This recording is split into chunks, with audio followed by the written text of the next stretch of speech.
The FNCS season is here. The play-ins have completed and 150 players have locked in their position. Today I'm breaking down the results and the matchups you need to be watching across EU and North America. But first, if you don't know how FNCS works this season, let me break it down for you real quick. So the play-ins just ended, which means 150 players just advanced to heats. And only 15 teams from each heat will qualify for the major finals. There will be 5 games in each heat, so all you have to do to advance is place in the top 10 or get a victory royale. By pure coincidence, Peterbot and Clix will be playing in the same heat, heat number 3. So there's a chance we're going to see Peterbot abuse the tournament's format and try to grief Clix. Since the winning teams from each match automatically qualify to major finals, Peterbot and Pollo could technically just not win, intentionally getting second place in their game so they can stay in the tournament longer and just rack up their points to naturally finish in top 10.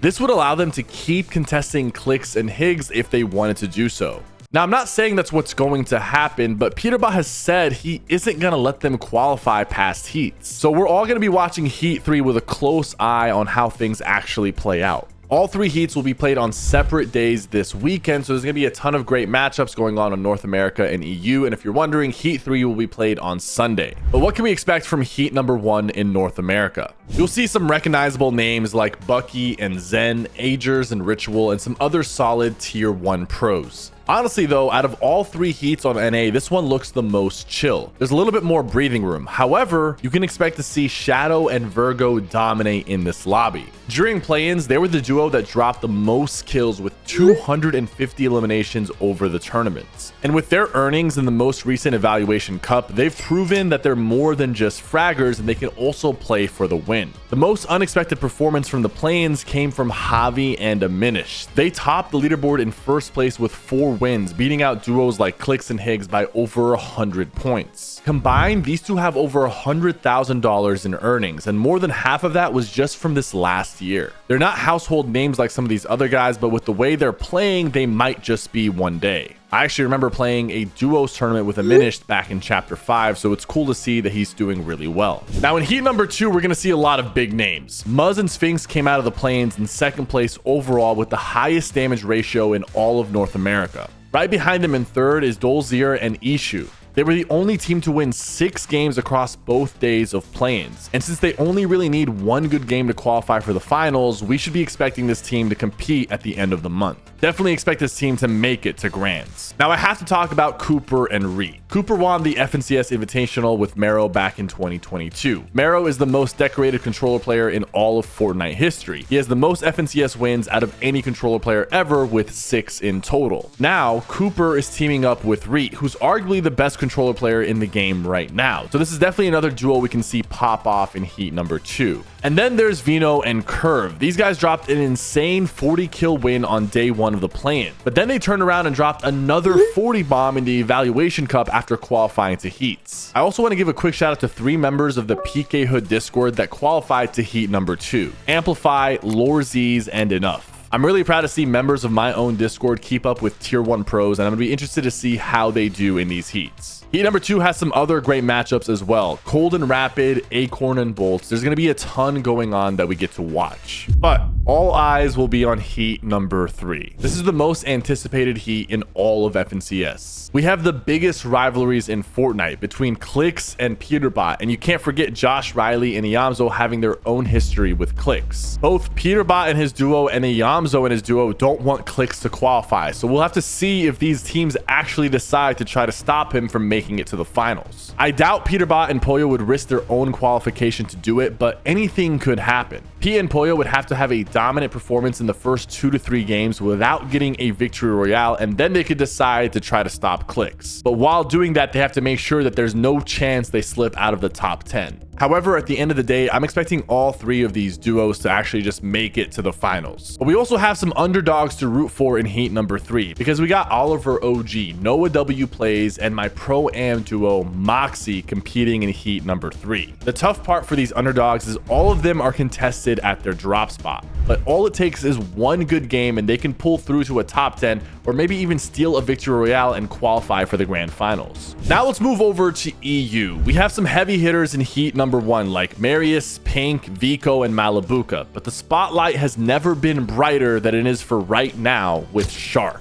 Shark has had an insane come up in the past year, and expectations are high going into heats. Him and his duo Teeny won 3 games, putting them in the top 10 at the end of day 1. After play-ins, Teeny qualified into the Evaluation Cup on North America with Chap and ended up eliminating Clicks and Higgs on 120 ping. Shark has also been pulling off some insane solo clutches, even winning a 1v2 off spawn with no shields and a green shotgun. But Shark's breakout season might get spoiled by one of EU's most respected veterans, Thomas HD. If you look at the individual players with the most eliminations in the play-ins, Thomas HD ranked 2nd with 132 kills. And the only player that got more kills than him was his duo, Focus. They ended the tournament in 1st place by over 100 points with an extra game to spare. And on top of that, Thomas HD and Focus just went absolutely insane in the most recent Eval Cup. In round 1, they won 5 out of 7 games with almost 20 eliminations every single win. And Thomas has never won an FNCS, finishing in 2nd place so many times. He's one of the most consistent players to ever play this game but not win a championship.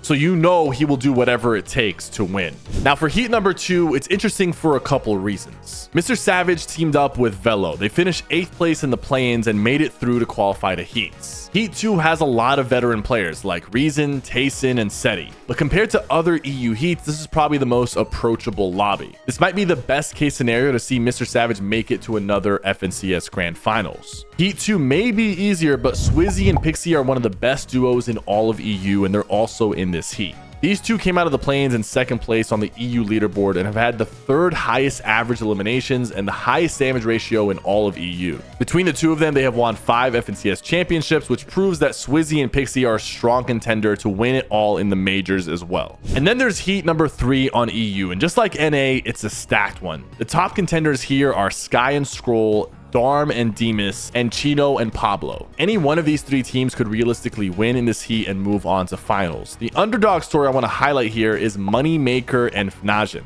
These two are unfortunately dropping in between 2 of the best teams in this heat. But if we see Pablo and Chino or Darm and Demas win early and lock in their qualification spot, it might give Moneymaker and his duo enough breathing room to qualify themselves. In Heat 3, we have Sky and Scroll, who are another favorite to win it all in the grand finals. They have a great drop spot at Battlewood Boulevard, which will likely be split between them and several teams. But Sky and Scroll were contested in the Division Cups and they still performed well. If you haven't heard of them before, you're probably going to hear more about them in the future.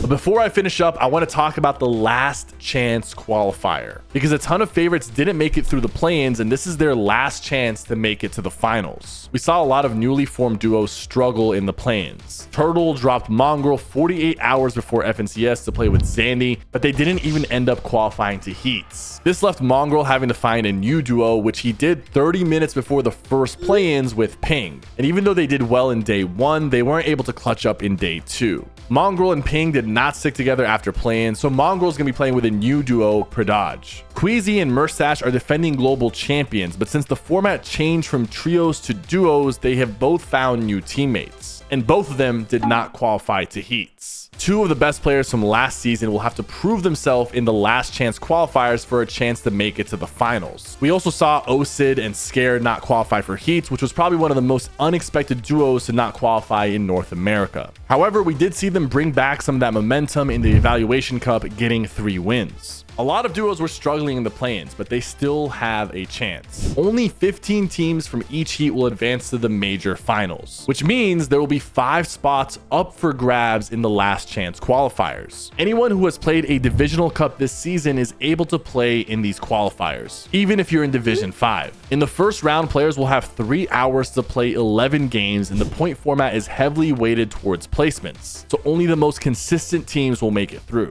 The top 50 duos on the leaderboard will play in the last chance finals, which will only have 5 matches. In the last chance finals, eliminations do not matter. Every endgame will be insanely intense because if you win, you qualify for the grand finals. Of course, we're going to see if Queasy, Mongrel, and Murstache have what it takes to clutch up and make it to the finals. And there's going to be a ton of teams to cheer for on North America as well, including Typical Gamer, who's going to be competing on NA West, Somerset on NA Central, and another pro that only OGs will remember. Making a return to Fortnite is one of Clix's earliest teammates, Bizzle. I don't know about you guys, but I'm genuinely excited to see how he does. So that's where we're heading into Heats. I'm going to be streaming the Heats and the finals on both my Twitch and YouTube channel. So if you want to watch the FNCS with me, be sure to tune in. Thank you guys so much for watching. Don't forget to like and subscribe.